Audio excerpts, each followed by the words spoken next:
I need you to move your things immediately. I have a first-class ticket. You need to follow the rules like everyone else.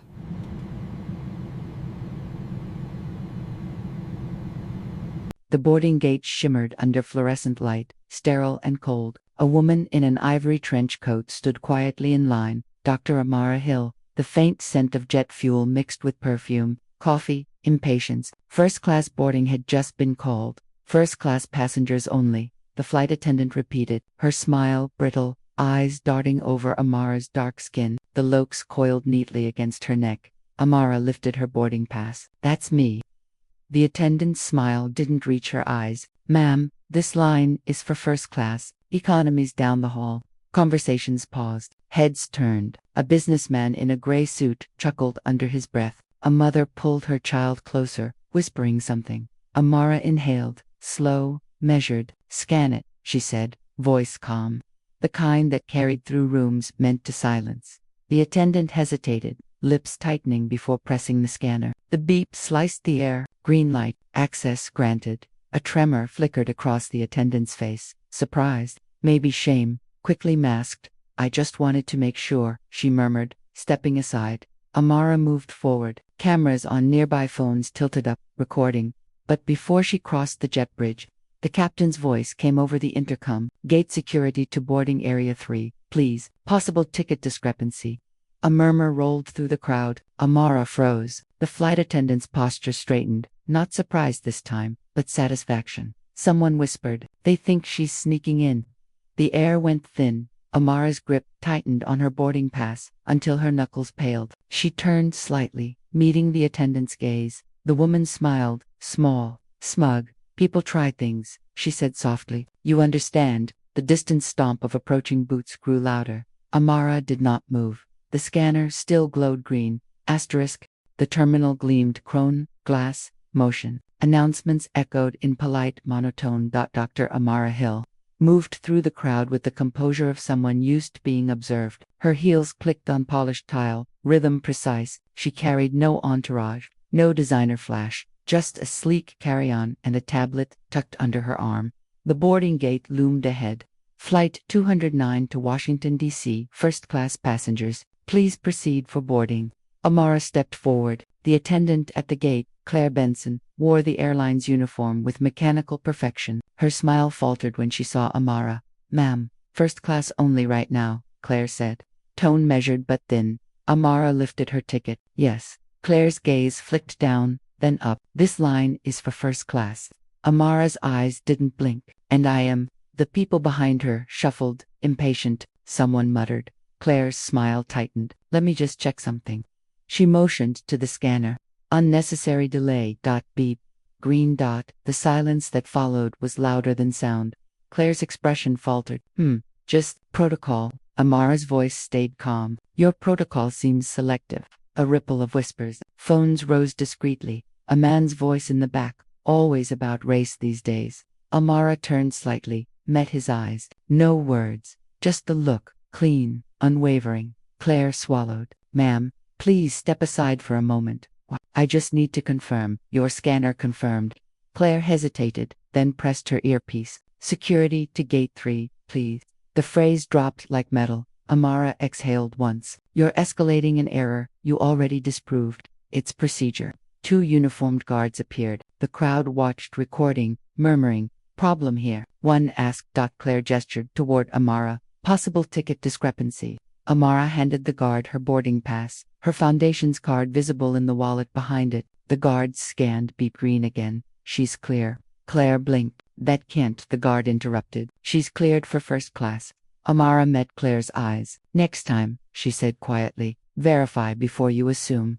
The guard nodded respectfully. Ma'am, you may board. Amara walked the jet bridge, spine straight. Behind her, whispers trailed like exhaust. She handled that well. Still, maybe the attendant was just doing her job. She didn't do that to the man before her. Inside the plane, Amara placed her bag overhead and sat by the window. Her reflection in the glass looked calm. Inside, heat coiled behind her ribs. Fury distilled into silence. The intercom clicked. Claire's voice, tight, echoed through the cabin. Welcome aboard Flight 209. Amara's fingers curled against her armrest. Outside, the scanner still glowed faint green. The video hit the internet before the plane even landed. 31 seconds. Shaky, vertical, muffled gasps in the background. Caption: Flight attendant humiliates black woman trying to board first class. By the time Amara reached her hotel in D.C., the clip had 3 million views. Her assistant, Maya, stood by the window, phone in hand. "They're tagging you a lot." Amara didn't respond. She dropped her coat, loosened her scarf, and turned toward the muted television. News tickers already ran it. Incident under investigation. Passenger alleges discrimination. Airline issues preliminary statement. Maya's voice trembled slightly. "They don't know who you are yet. They will." On screen, the clip looped again. Claire's voice crisp, mechanical. "This line is for first class." Then Amara's calm answer, "And I am." The frame froze mid-beep, green light reflecting in the camera lens like judgment itself. Amara exhaled through her teeth. "The algorithm eats outrage." Maya nodded. "And spins it." She scrolled through comments. Maybe she was confused. Why play the race card? Queen handled that with class. Privilege comes in all colors. Fire the attendant. Amara closed her eyes. "Turn it off." Maya hesitated. "Should we issue a statement?" "Not yet. Let them talk." The phone rang. PR director, Andre Lewis. "You've seen it?" he asked without greeting. Double quotes. "Yes. The airline's trying to do damage control. They released something generic. We value diversity. Same template they used after that Denver incident. Of course, they'll reach out privately soon, offer upgrades or charity donations. They want you silent. I won't give them that." "Then prepare. They'll push back." Amara's gaze drifted to the window, the Capitol dome in the distance, white against gray sky. "They always do." By morning, reporters camped outside her hotel. Amara walked through the lobby in sunglasses, silent, expression unreadable. A journalist shouted, "Dr. Hill, do you plan to sue?" Was this racially motivated? "Are you using your platform to destroy an employee?" She didn't stop. Inside the elevator, Maya exhaled shakily. "They'll twist it no matter what we do." "That's the point," Amara said. "They profit from the twist." At airline headquarters, Claire sat in a glass office beside her supervisor. The HR representative read from a printed form. "Claire, we've placed you on administrative leave pending investigation." Her face paled. "I followed protocol." She didn't look. She caught herself. She didn't seem like first class. The supervisor's eyes narrowed. "Define seem." "I mean her boarding pass was wrinkled. And her demeanor." "Claire," the HR rep interrupted. "The video shows her standing calmly. There was no disruption until you called security." Claire's hands trembled. "People online are calling me a racist. I'm getting threats." The supervisor folded her arms. "That's the consequence of visibility." "But I didn't mean it that way." The HR rep's tone hardened. "Intent doesn't erase impact." Back in D.C., Amara sat with Andre and Maya in her suite. The table was covered with printouts, comments, screenshots. HASHTAGS. Andre pointed to one trending tag. #boarding while black. "This is out of their control now. You're the face of the conversation." Amara studied the words quietly. "A face they didn't choose." Maya spoke softly. "You could use it." Pushed the foundation's message. "Policy reform." Amara shook her head. "That would turn pain into strategy." Andre leaned forward. "They already turned it into content."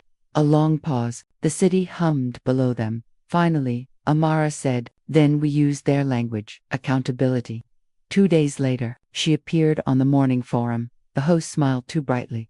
"Dr. Hill, thank you for joining us. Many people are inspired by how calmly you handled the situation. What message would you like to send?" Amara folded her hands. "Calm is not acceptance, it's armor. Some of us learned to wear it early." The host blinked. "So, you believe this was about race?" "I believe systems reflect their makers. You can't fix what you won't name." The host hesitated. "The airline has issued an apology, a template." Amara cut in. "Not accountability." Silence filled the studio for a beat too long. Then applause, cautious, scattered, genuine. Off camera, producers exchanged looks. Viral potential recognized. Later that night, the airline's official statement appeared online. "We regret the misunderstanding that occurred and have reached out privately to the passenger involved. Our staff undergoes extensive diversity training." Amara read it once, then deleted the email her team drafted in response. "This isn't over," Maya murmured. Amara's voice was steady. eyes reflecting city lights. No, it's just begun. She turned off the screen, the room sinking into silence. The faint hum of traffic below sounded like distant applause or warning. The conference room at Halcyon Air's headquarters was a stage dressed in glass and silence. Executives lined one side of a long, polished table, lawyers and PR strategists on the other. Screens along the wall looped news clips of the now infamous video, each headline more restrained than the fury behind it. Claire sat near the end, pale and sleepless. Across from her, the VP of Communications read from a tablet. "We express our deep regret to Dr. Amara Hill for the experience she endured while boarding one of our flights. This does not reflect our company's values." His tone was sterile, flawless. The CEO adjusted her blazer, nodding. "We'll accompany it with a personal letter and an offer of lifetime upgrades. That'll calm the press cycle." A younger executive cleared his throat. "She's not the kind to be bought with perks." The CEO smiled thinly. "Everyone has a price, Mr. Lopez, even principal." Claire spoke up, voice trembling. "So, I'm just the villain now." The room paused. The CEO didn't look at her. "Optics matter more than intention. Claire, you'll take paid leave until this passes." "But I didn't mean it that way." The CEO's eyes lifted. "That's the phrase everyone uses before the lawsuit." Silence. In DC, Amara received the letter. Cream envelope. Gold embossed seal, the message inside: "We value your patronage and apologize for the unfortunate misunderstanding." She read it twice, then set it aside. "They call it a misunderstanding," she said to Maya. "That's their favorite word. It absolves everyone without admitting anything." Maya frowned. "They offered upgrades, private flight privileges, payment for silence." Andre, joining via video, sighed. "They're buying time, hoping you'll move on."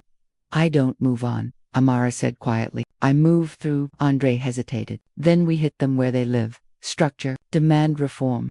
2 days later, Amara walked into Halcyon's main office. Glass, marble, a cathedral to profit. Cameras followed discreetly. A receptionist froze as she entered, then forced a practiced smile. "Dr. Hill, the board is expecting you." The boardroom was too bright, too cold. Around the table, executives straightened. The CEO rose. "Dr. Hill, we're deeply sorry," Amara interrupted. "You're sorry you got caught."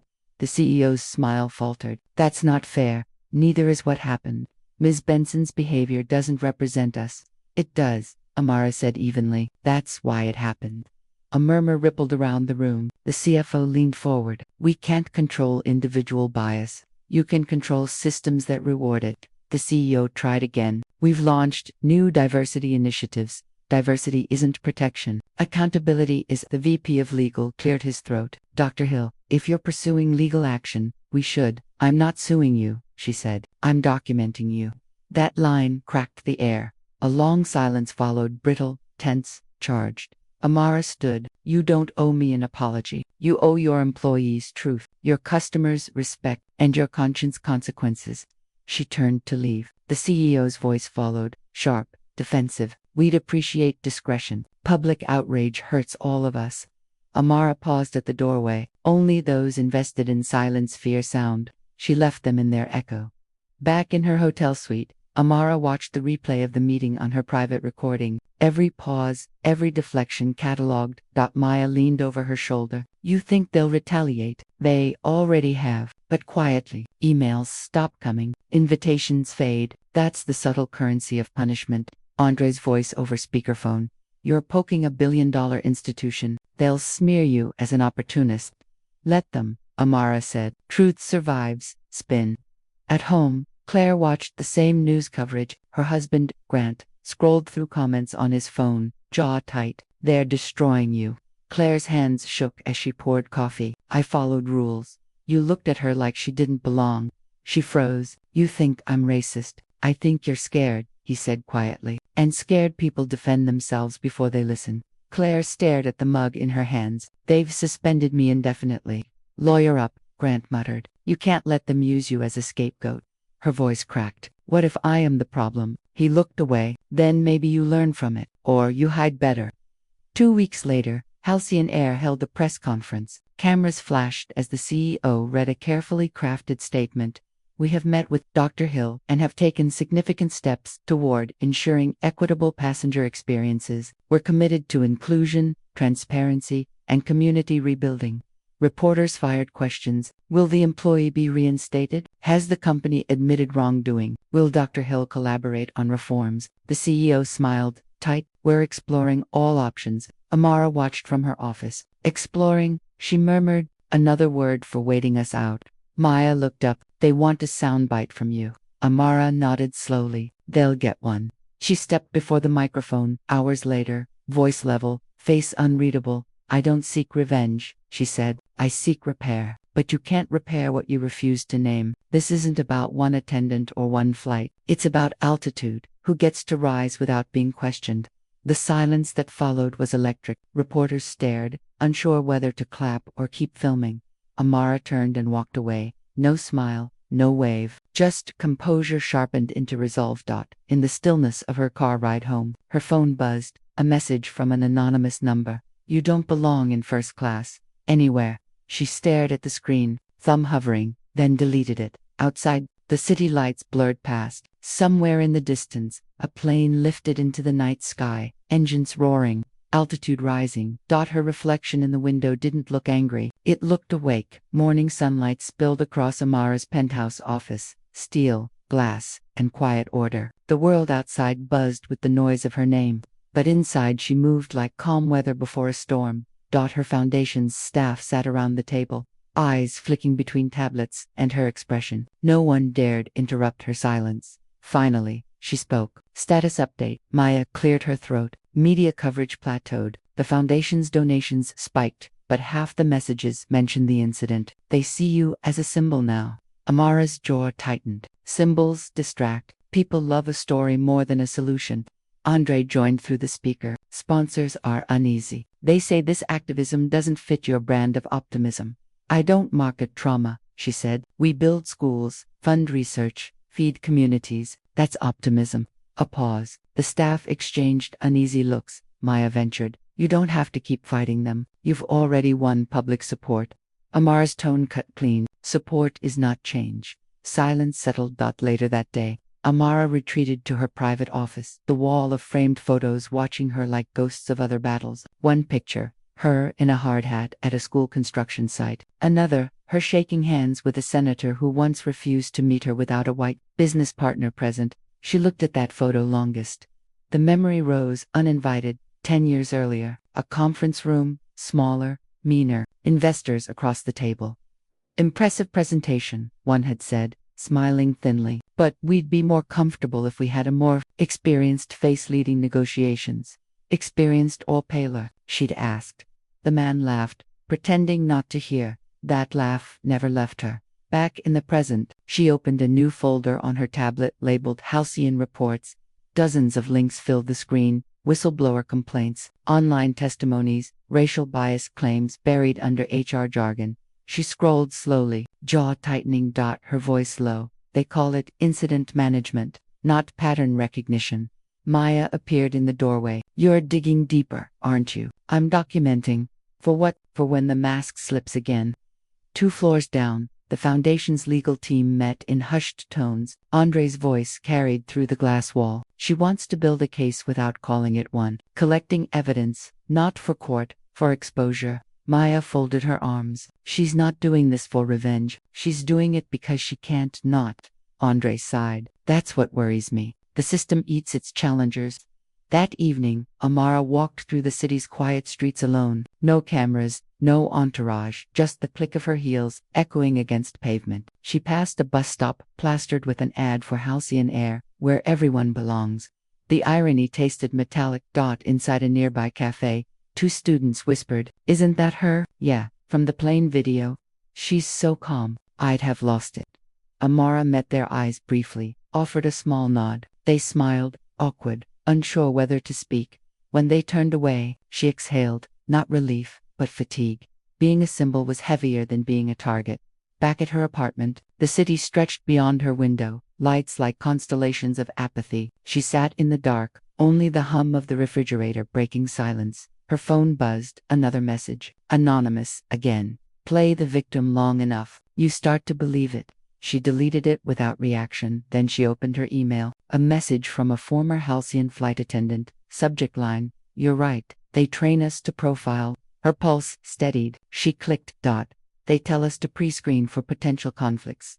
It's code for judging passengers by look, dress, tone. We all know what it means. We just don't say it out loud. Attached were internal training slides, sanitized words, racially coded phrases disguised as customer management guidelines. Amara whispered, "There it is." Maya's voice echoed in her head. "You've already won." No, she hadn't, not yet. Hours later, she printed the documents and spread them across the table. Each line, each euphemism, each false neutrality. She marked them in red pen.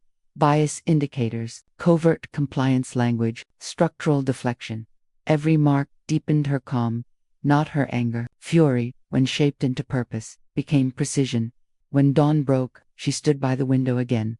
The city woke slowly beneath her, people rushing to jobs, flights, deadlines. Somewhere, Claire Benson slept in a rented apartment, the world already forgetting her. But the machine that created her ignorance still ran. Amara's voice, barely above a whisper, "You can't fix rot by polishing walls." She gathered the documents into a single file labeled Proof of Pattern. The quiet fury burned steady now, no longer heat, but fuel. Tomorrow, she would light the match. Asterisk. The TV light flickered across Claire Benson's face, pale and sleepless. She hadn't left the apartment in 3 days. Empty mugs covered the coffee table, along with unopened mail stamped urgent. On-screen, a commentator said her name with clinical precision: Claire Benson, the flight attendant at the center of the Halcyon discrimination controversy, claims she was following procedure. Claire muted the sound, rubbed her temples. They make it sound like a crime scene. Her husband, Grant, stood near the window, arms crossed. "You made it one." She looked up, eyes raw. "I was doing my job." Grant's tone hardened. "You called security on a woman whose ticket scanned green. What job was that?" Her voice broke. She looked. She stopped herself, swallowed. She was angry. "I felt threatened." Threatened by calm. Claire's shoulders sagged. "You think I meant to humiliate her?" Grant turned away. "It doesn't matter what you meant." Silence swelled. Hours later, her phone buzzed. Unknown number. Double quotes. "Ms. Benson, this is Victoria Lane with Channel 8 News. We'd love to give you a chance to tell your side of the story. A sit-down interview, tomorrow morning." Claire hesitated. "To clear my name, to share your truth," Victoria said smoothly. "The public wants to hear you."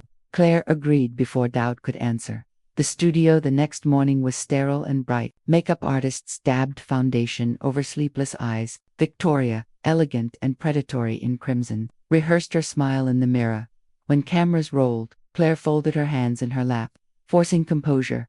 Victoria began, voice soft as a blade. "Claire, thank you for joining us. Millions have seen the video. What would you like people to know about what happened that day?" Claire inhaled. "That I didn't mean to offend anyone. I was following protocol. It's stressful. Boarding, timing, safety. I just wanted to make sure everyone was in the correct section." Victoria nodded. "But some viewers believe you made assumptions based on Dr. Hill's appearance." Claire's jaw tightened. "I didn't even notice her race at first, didn't you?" "I noticed her demeanor. She seemed assertive." Victoria's tone cooled. "Assertive enough to warrant calling security?" Claire's throat tightened. "I thought she might get aggressive, because she spoke up." Claire blinked rapidly. "You're twisting this." Victoria leaned back, smile fading. "We're just clarifying." By the time the interview aired, social media erupted again. Hashtags split the audience. Hashtag Justice for Amara versus hashtag Let Claire Speak. Claire scrolled through comments. Some defended her. "She's being cancelled." Others condemned. "Still can't say sorry." Her husband shut off the phone. "Stop reading. She made me look like a monster." Claire whispered. "I was nervous, that's all." "You weren't nervous when you smiled at her after calling security." Claire's voice cracked. "I was trained to smile no matter what." Grant studied her quietly. "Maybe that's the problem. You confuse politeness with innocence." She didn't reply. At the same time, Amara sat across from her legal advisor, reviewing the broadcast. "She's leaning on victimhood," Andre said, framing it as emotional burnout. Maya frowned. "They always do that. The system's defense mechanism turned accountability into sympathy." Amara's expression didn't change. "Good, let her talk. Truth sounds hollow when it's rehearsed." Andre swiped through his tablet. "We've got what we need. The training slides, the testimonies, internal memos, the patterns undeniable now." "Then we show it," Amara said. Public documentation. No press release. No speech. Just exposure. Maya hesitated. That's nuclear. Amara's tone stayed level. No, it's daylight. Across the country. Inside Halcyon Air's PR division. Panic brewed. We can't let Hill publish those files. One executive hissed. If she exposes our internal material, we're open to lawsuits. The CEO's reply was clipped. Find a narrative. Leak something softer about reform, retraining, partnership. Control the story before it controls us. That night, Claire's phone rang again. A man's voice, low, hurried. Miss Benson, this is internal HR. Off the record, Dr. Hill's people have documents, old complaint data, profiling memos. They'll make it public. Claire's stomach dropped. So, they're coming for me, not you, the system, but you'll be collateral. He hung up. She sat in the dark for a long time, heartbeat loud in her ears. Finally, she opened her laptop and began typing an email to Amara Hill. I know you hate me. You should, but you're right. They told us to watch certain passengers more closely. They called it anticipatory safety. If I help you, maybe it means something. She stopped typing, hovered over send, deleted it. Fear 1. The next morning, Amara's inbox pinged with a different message. Anonymous, no signature. Same subject line, they trained us.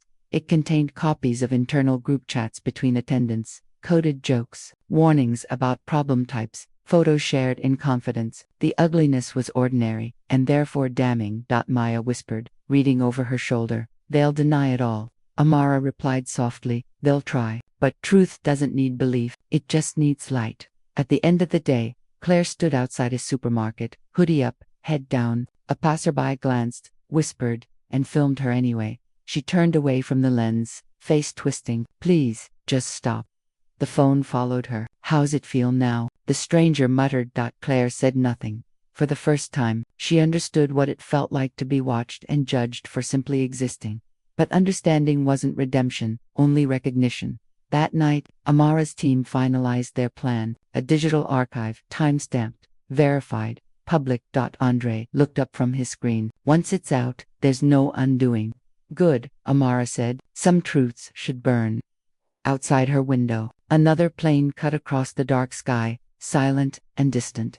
For once, she didn't look away. It began at exactly 9:03 a.m. The first upload appeared on a quiet advocacy website, a single folder titled, Inside Halcyon. Within minutes, it spread like wildfire. Screens lit up across offices, newsrooms, airports, every document board, internal signatures, and notes that revealed the truth-coded discrimination, guidelines disguised as safety directives, chat logs where attendants casually shared profiles to monitor, and even anonymized warnings from managers, encouraging discretion with optics. By 9:17 a.m., the internet had already given it a name, #Skyfiles. At her apartment, Amara watched the chaos unfold on her laptop. Maya leaned over her shoulder, whispering, it's out. Every outlet's picking it up. Andre scrolled through a feed of headlines. Racial bias in the skies, flight policy or prejudice, whistleblower data leaks from Halcyon Air. This is it, Maya said. The wall cracks today. Amara's gaze stayed fixed on the screen. Not triumph, not even relief, just exhaustion. Now they'll fight back. Across the city, in Halcyon Air's headquarters, boardroom silence shattered under pressure. This is an information breach. A legal advisor snapped. We must deny authenticity. Too late, replied the CEO. Face tight. The timestamps match. Internal systems. The public already believes it. What about the attendant? Benson, she's not our problem now. The system is. But as they spoke, Claire Benson's name trended again, tagged beside every leaked message, every training memo. She was both scapegoat and symbol. Claire sat at her kitchen table, trembling hands around a mug she didn't drink from. Her phone vibrated nonstop. Unknown calls, messages, reporters camping outside. The news anchor's voice cut through the noise. Halcyon Air faces federal inquiry after the release of discriminatory training materials. Sources say the content aligns with testimonies by Dr. Amara Hill, who was previously removed from a first-class cabin by attendant Claire Benson. Her husband turned down the volume. It's over, Claire, she whispered. For me, or for them. Grant didn't answer. Meanwhile, Amara's office buzzed with reporters. calls from and statements from government agencies demanding explanations. A journalist asked over the line, "Dr. Hill, can you confirm if you were behind the release?" Amara replied calmly, "Truth doesn't belong to one person. It belongs to everyone it affects." The reporter pressed, "Are you prepared for legal backlash?" "I'm prepared for honesty." The words echoed online within seconds. By noon, news vans parked outside Halcyon HQ. Cameras swarmed as executives shuffled through side exits. Employees whispered in elevators. The brand's stock plummeted 14% in an hour. An internal memo leaked almost immediately. All staff are reminded to avoid commenting publicly. PR is formulating unified language. But silence no longer controlled the narrative. In a live segment, Victoria Lane, the same reporter who'd grilled Claire days ago, stared into the camera. What began as a single passenger confrontation now reveals a network of coded discrimination embedded within corporate policy. The question isn't just about one flight, it's about every institution that treats appearance as suspicion. Amara watched from her office, quiet eyes glistening. She finally said it. She murmured. Later that evening, Andre entered with a tablet. "You've got a request from Congress. They want you to testify before the Committee on Civil Aviation Standards." Amara blinked. "Already, they're moving fast. They smell blood." Maya frowned. "It's political. They'll try to make you the poster child." Amara nodded slowly. "Then we give them truth, not theater." Night fell heavy and electric. Protesters gathered outside airports nationwide, signs reading "Equal airspace. We pay the same fare. Racism isn't turbulence." The footage went viral. Choirs sang in terminals. Strangers hugged strangers. People who had been silent for years spoke up, telling their own versions of the same story. Denied upgrades, profiled glances, random searches. Amara stood on her balcony overlooking the city, the glow of protest lights reflected in her eyes. "This isn't just my story anymore," she whispered. Maya beside her said softly, "It never was." Across town, Claire sat in the dark, watching it all on TV. Every chant, every post felt like a knife and a mirror. She whispered to herself, "They trained us for this, and we followed." Her inbox pinged again, another anonymous message. This one only said, "You can still make it right." Below it was a link to a live panel discussion titled, "Inside Halcyon Voices from Within." The host was inviting whistleblowers to speak anonymously. Claire stared at the blinking cursor in the chat box for a full minute. Then, trembling, she began typing. "My name is Claire. I worked for Halcyon Air for 6 years. We were told to watch for passengers who didn't match their class." The host read it aloud on air. The world went silent for 3 full seconds, and then erupted. In that instant, something shifted. Claire wasn't forgiven, but she was no longer protected by silence. And Amara, watching from home, finally exhaled, not out of joy, but out of release. "Now they can't say they didn't know," she said quietly. Maya touched her shoulder. "What happens next?" Amara's voice was calm, almost mournful. "Now comes the part. They never filmed the cleanup after the storm." Outside, the city roared. Inside, she closed her laptop, the reflection of the protests flickering across her face like firelight. For the first time in months, she allowed herself to feel it, not victory, but truth's quiet weight. The chamber was cold. Cameras lined the back wall, their red lights blinking like watchful eyes. Rows of officials filled the semicircle, pens poised above notepads that wouldn't record truth, only phrasing. Dr. Amara Hill sat at the center table, calm but sleepless. Before her, a small white card read, "Witness." Maya adjusted the mic. "You're sure about this?" Amara nodded. "They made it public. So will I." The gavel struck once. "Committee on Civil Aviation Standards, session in order," the chair announced. "We are here to examine allegations of systemic racial discrimination within Halcyon Air and related corporate training practices. Dr. Hill, you may begin." A breath. Then, her voice, measured and unwavering. "On February 14th, I boarded Flight 728, Los Angeles to New York. I was told I didn't belong in first class. That was not an isolated incident. It was policy disguised as procedure." A murmur rippled through the room. Camera zoomed in, she continued. "I have here documented evidence of internal directives that trained staff to assess passengers based on perceived suitability for premium service." That phrase appears 32 times in Halcyon's internal documents. Every instance was followed by examples involving race, attire, or language. Never safety, The chair cleared his throat. Dr. Hill, are you asserting this was systemic? I'm asserting it was deliberate. Across the country, televisions carried her words live. In airports, people stopped midline. At Halcyon headquarters, executives stared silently at the screen. Claire Benson watched too. Alone in her car outside a supermarket, the radio crackled. Dr. Hill's testimony continues as Congress investigates racial bias within aviation standards. Her hands shook on the steering wheel. She whispered, "Say it. Say what they wouldn't let us say." And Amara did. Discrimination isn't always loud. Sometimes it hides behind forms, memos, and smiles. I was told to move because my presence disrupted comfort, not safety. That word, comfort, has justified centuries of exclusion. The room went still. A senator leaned forward. Dr. Hill, do you believe this is isolated to Halcyon Air? Amara met his eyes. No, Senator, I believe it's the sky's reflection of a ground-level sickness. He frowned. That's metaphor, not evidence. Her tone sharpened. Evidence is why you called me here. Truth is why you'll remember what I said. Maya, sitting behind her, gripped her pen. She saw what Nokamara did, the faint tremor in Amara's fingers, the exhaustion behind composure. She wasn't performing, she was enduring. When the testimony ended, the chair spoke with bureaucratic politeness. Thank you, Dr. Hill. The committee will review the materials and make recommendations. She nodded once. Do more than review, repair. Outside, the steps of the Capitol were flooded with reporters. Dr. Hill, what outcome do you want? One shouted. She paused. Accountability, not apologies. Do you expect that? No. Then why keep fighting? She looked directly into the nearest camera. Because silence didn't save anyone either. That night, the networks replayed her words on loop. Talk shows dissected every pause, every syllable. Commentators argued about tone and delivery. Few spoke about the documents, but online, millions did. #comfort policy trended worldwide. Former employees from airlines, hotels, and corporations began sharing similar stories. The quiet rot had found its sunlight.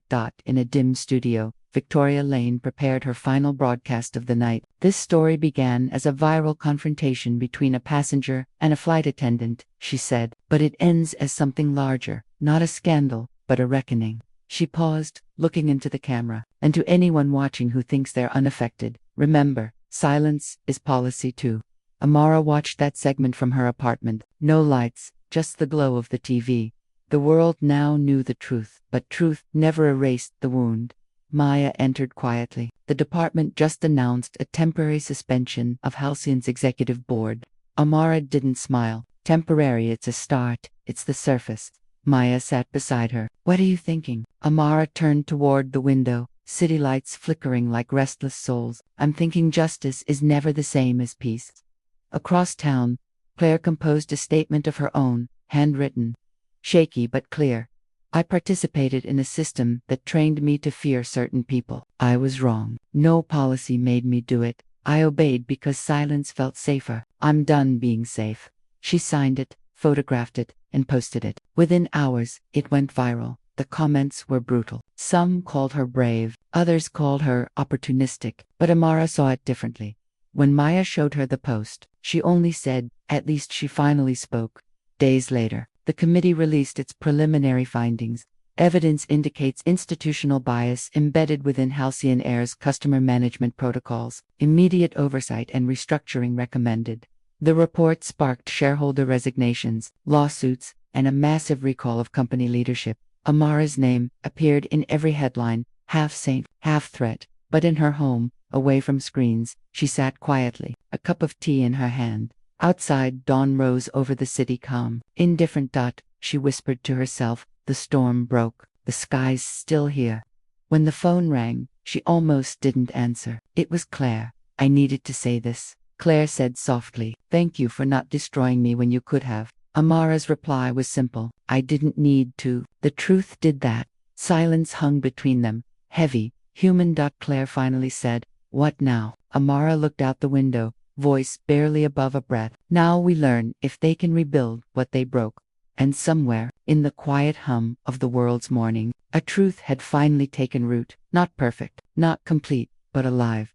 The first-class cabin, once a cage of assumption, now carried a ghost, a memory of defiance, of a woman who refused to move, and far above the earth. Every flight now flew through clearer air, thin, transparent, watched. 3 weeks after the testimony, the headlines began to fade. The world moved on, as it always did. Halcyon Air's logo still gleamed on terminals, but now it carried a stain no rebranding could wash away. Executives were replaced, policies rewritten, and new slogans painted across check-in counters. Transparency takes flight. But Amara knew better. Systems didn't change in weeks. They adjusted. Her penthouse office had become a fortress of quiet. The walls, once filled with calls, interviews, and meetings, now hummed with absence. Reporters stopped calling. Donors waited to see which way the wind would blow. Maya stood by the window, scanning her tablet. You lost 3 sponsors this week. Amara didn't look up from her desk. They weren't sponsors. They were investors in comfort. You're still a hero to millions, Maya said softly. Heroes are stories people tell to stop working themselves. Amara replied, I'm not interested in that. Maya hesitated. You could rest, just for a while. Amara finally looked up. Her eyes were calm, but beneath that calm was something hollow. Rest doesn't rebuild systems. That night, she returned to the airport, the same terminal, the same gates, the same sterile light. Cameras weren't there this time. Just travelers, indifferent and hurried. She walked past the halcyon counter. The attendant behind it, a young woman with braids and clear nervousness, straightened when she recognized her. Dr. Hill, she said quietly. We changed the procedures. Amara studied her face. Did you change the training? The woman hesitated. They're rewriting it. That's not the same thing. A beat of silence. Then Amara's tones softened. Not kind, just weary. Do better than they taught you to. The woman nodded, eyes wet. I will. Amara moved on. She sat by the observation deck, watching planes ascend, streaks of silver fading into a bruised sky. A little boy beside her pointed upward. Mom says flying's safer than driving. Amara smiled faintly. Sometimes, depends who's flying. He laughed, not understanding. His innocence stung proof of what she fought for, and what it cost to protect it. Elsewhere, Halcyon's new CEO faced cameras at a press conference. We are committed to transparency, equity, and restoring public trust, he said. A journalist asked, will Dr. Hill be compensated for her ordeal? He smiled, rehearsed. Dr. Hill never asked for money. She asked for accountability. We hope our actions honor that. But behind that smile, shareholders demanded quiet settlements, not confessions. Lawsuits multiplied. Insurance firms circled like vultures. For every system exposed, another began preparing its own defense. At home, Amara's phone buzzed with messages she didn't answer. Endorsement requests, panel invitations, one from a global summit, Diversity in Aviation, featuring Dr. Amara Hill. She turned off the screen. The irony was exhausting. Her reflection in the glass window stared back at her, tired, proud, and lonelier than she'd expected. Maya entered quietly. You haven't eaten. I'm not hungry. You haven't been hungry for days. Amara sighed. Because justice doesn't feed you, it empties you. Maya sat across from her. Then what was all this for? Amara's voice lowered. For the next woman who doesn't have to prove she belongs in her own seat. Meanwhile, Claire Benson attended a quiet hearing of her own. Internal review board. No cameras. No applause. She admitted guilt. Accepted termination. The chair asked, do you wish to appeal? No, she said. When it ended, she stepped outside into sunlight that felt too bright. She had no uniform now, no title, just a small folded paper in her pocket. The handwritten apology she'd sent Amara a week before. She never received a reply. But she didn't expect one. Some forgivenesses had to stay silent. Weeks passed, the world's outrage shifted to new scandals. But something lingered, a changed awareness, subtle yet immovable. Flight attendants began sharing training footage anonymously online. Passengers documented new standards being enforced. Change wasn't loud, it was procedural. That was its real strength. One morning, Maya burst into Amara's office holding a tablet. Look, it was a video. A Halcyon attendant calmly defending a black passenger's right to remain in first class, citing new bias prevention policy. Another attendant tried to object. The first one said, loud enough for passengers to hear, we don't judge who belongs anymore. We check tickets, not skin. The clip went viral. Amara watched, silent. Maya whispered, that's your work. No, Amara said softly, that's theirs. It's supposed to be.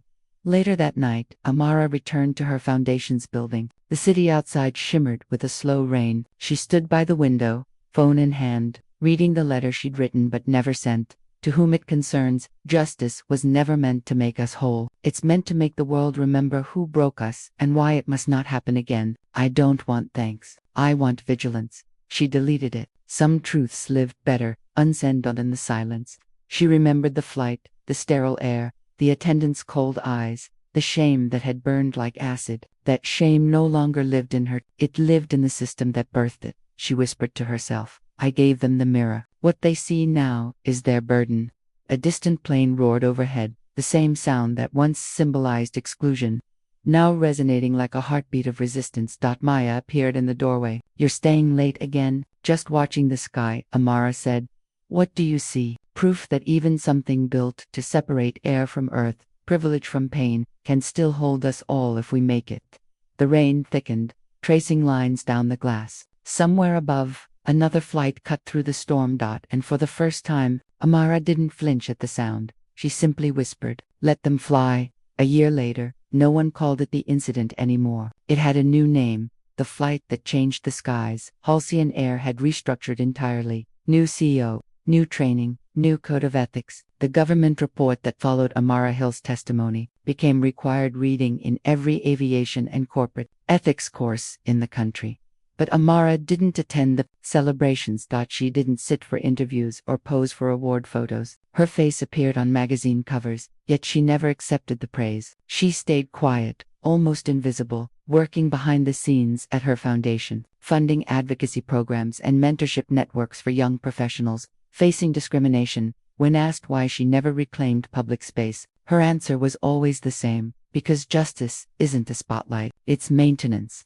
One morning, she received a letter in the mail, actual paper, rare now. The handwriting was unfamiliar but careful. Dr. Hill, I'm writing from the academy in Denver. I was one of the flight attendants retrained after the reforms. They told us about your case, not as shame, but as lesson. I wanted you to know that on my first flight last week, a passenger was profiled by another attendant, and I stopped it. I used your name. I said, Dr. Hill wouldn't move for comfort. Neither will I. The passenger heard me. She smiled. Thank you for changing how the sky feels. Ava Thompson. Amara folded the letter slowly. She stared at it for a long time, then placed it in her desk drawer beside a photograph, her standing outside the Capitol after her testimony, eyes defiant, sky bright behind her.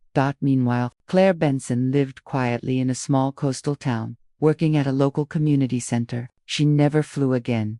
Every week, she hosted free sessions for women rebuilding their careers. Some recognized her, whispered her name, but she didn't flinch anymore. One day, a volunteer handed her an envelope, no return address. Inside was a check from the Hill Foundation, unsigned but unmistakable. A note attached read, Redemption isn't about erasing the past. It's about building something cleaner on top of it. Claire pressed the note to her chest and whispered, Thank you. Back in the city, Maya entered Amara's office holding a document. The press wants to feature the Foundation's new project, Scholarships for Marginalized Students in Aviation Management. Amara nodded. Good, the next generation should own the sky. You sure you don't want to attend the ceremony? Amara looked out the window, a flight cutting through dawn's pale gold. No, let them write their own stories. My chapter's done. At noon, she visited her mother's grave for the first time in months. The wind hummed softly through the trees. She placed a single white flower down and spoke in a low, steady voice. You told me once that truth doesn't save you, it steadies you. You were right. She paused. They finally listened. Mama. Maybe not because they cared, but because they couldn't ignore it anymore. A distant plane passed overhead, the sound low and steady. Amara smiled faintly. I hope you can see this. Your daughter refusing to move. That evening, she returned home, turned on the television for the first time in weeks. The news anchor's voice filled the room. In a historic move, the Federal Aviation Commission has named its new anti-discrimination unit, the Hill Initiative. The division will oversee compliance across all major carriers. The anchor continued. Dr. Amara Hill declined to comment, but her spokesperson confirmed she remains focused on global equity work. Maya texted her seconds later. You did it. Amara typed back. No, we began it outside. The city's skyline shimmered beneath a wash of dusklight. Billboards bore new faces, young, diverse, confident. A girl in an airport somewhere looked up at those faces and smiled without knowing why. She could breathe easier there now. That was the invisible part of legacy, the comfort born from someone else's discomfort, the quiet freedom forged from another's humiliation. Later that night, Amara sat on her balcony with a cup of tea. The air was cool, almost tender. Below her, life pulsed, cars, lights, movement. Above her, another plane rose into the dark. Sound fading like a promise, she whispered into the night. It was never about the seat. It was about who gets to belong without explanation. Her phone buzzed once more, an unknown number, video message attached. It was footage from inside a plane. A young black woman smiled as a flight attendant escorted her to first class. The passenger turned to the camera and said quietly, "We all belong here." The sender's caption read, "Your sky, our turn." Amara closed her eyes, a tear escaping down her cheek, not of pain, but completion. She whispered, "Good, keep it." Weeks later, at the Foundation's new office, a quote was engraved above the entrance in clean steel lettering. "Comfort is not safety. Equality is not luxury. The sky remembers who fought for its freedom." Dr. Amara Hill visitors paused to read it. Some nodded, some smiled, others simply walked in silence, unaware they were standing inside the consequence of one woman's refusal. In the end, there was no parade, new cinematic finale, just quieter flights, fairer policies, and the slow repair of something once broken. And somewhere, above the clouds, the sky impartial, eternal carried every name, every story, every voice that had once been told to move. Now, they all flew together. A decade passed. The world changed in ways too subtle for headlines but too permanent for reversal. Airports felt different now, quieter, more deliberate. Security checks had bias recognition protocols. Boarding gates no longer split passengers by class before equality of treatment was assured. Corporate manuals contained the Hill Clause, an unambiguous, zero-tolerance policy for profiling or retaliatory misconduct. No one mentioned the flight number anymore. They didn't need to. It had become shorthand. To pull a Hill meant to refuse humiliation. Dr. Amara Hill rarely traveled. When she did, she sat in coach by choice. She said it grounded her, literally and metaphorically. A journalist once spotted her reading a manual on systemic policy reform while the rest of the passengers watched movies. When asked why she didn't use her influence for comfort, she replied, "Comfort built on inequality isn't comfort. It's anesthesia." The Hill Foundation had grown into an international network spanning 42 countries. It didn't just address aviation discrimination, it restructured corporate accountability frameworks globally. Every chapter operated under a single principle: no unchecked power. In Ghana, a young pilot named Abina led workshops inspired by Hill's story. In Singapore, a corporate tribunal referenced the Hill precedent to justify a landmark anti-bias ruling. The movement had escaped her hands, exactly as she intended. Amara's office was minimalist now. 2 plants, 1 bookshelf, 1 photo, her and Maya outside the courthouse years ago. Maya ran the foundation's 2nd division now, a global equity accelerator. She entered the office unannounced one morning. "They confirmed it," Maya said. "The UN Council approved the resolution." Amara didn't react. "Good. They're naming it after you." "Unnecessary. Symbolic," Maya countered. Amara sighed. "Symbols are for memory. We're not done yet." That evening, she returned home to find a package on her doorstep. Inside was an aviation wingpin, gold, old-fashioned, engraved on the back, "For the one who didn't move." A note followed. "Dr. Hill, I'm captain now. My crew is diverse. My passengers are safe. I thought you should know you changed more than the policy. You changed the air itself." Captain Ava Thompson Amara ran her thumb over the words, expression unreadable. Then she placed the pin beside the old newspaper clipping from that first day. "Passenger refuses seat change. First class incident sparks outrage." Now the outrage was history. The refusal was legacy. Across the ocean, Claire Benson, now Claire Rivers after marriage, stood in a lecture hall speaking to future flight attendants. "Procedures matter," she said, "but what matters more is perception. You can follow every rule and still be wrong if your heart's blind." When the session ended, she received a standing ovation. A student approached and whispered, "You're the Claire Benson." She smiled faintly. "Not anymore. I'm the one who learned." Meanwhile, at a ceremony in Geneva, diplomats unveiled the Amara Hill Charter for Ethical Mobility. Cameras flashed, journalists murmured, and a banner unfolded overhead reading, "Movement without prejudice."